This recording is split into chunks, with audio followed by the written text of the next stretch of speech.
Brilliant. Let's have a look at the next tip, right? So the next tip, I've always asked this question. So many times I ask salespeople and I say, as a percentage, how much time do you believe you should spend talking in a sales meeting, and how much time should your customers spend speaking? Because bear in mind, when you're speaking, you're not learning anything about your customer. But when you're asking questions and you're listening, you're learning something.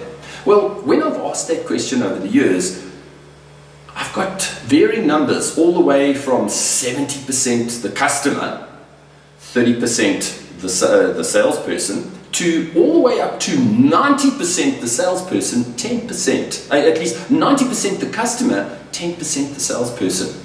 Well, I've always wondered what the real number was. So we conducted some research. We did some research with 22 of our customers. We conducted research over 18 months, and we made some assumptions. And basically the assumption we made was the top performers are doing it right, the middle performers are kind of getting it okay, and the bottom performers are doing it wrong. So based on that criteria, we conducted this research over 18 months, and we looked at all the salespeople, and what we discovered was the perfect amount of time that the top performers spoke was around 42% of the time, and the customer spoke about 58%. So let's round it up, call it 40% the salesperson should speak and 60% the customer should speak.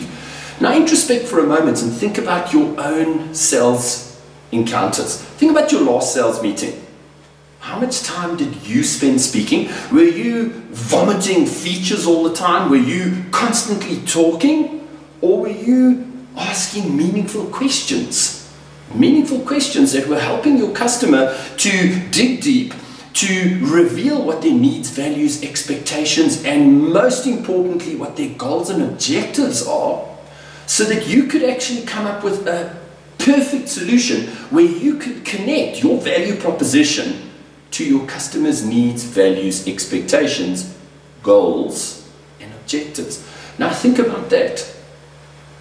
Next time when you go to a meeting, have a look and say, how much time do I speak and how much time do I allow my customer to speak? Or should I rather say, how much time do I encourage my customer to speak by asking meaningful, open-ended questions?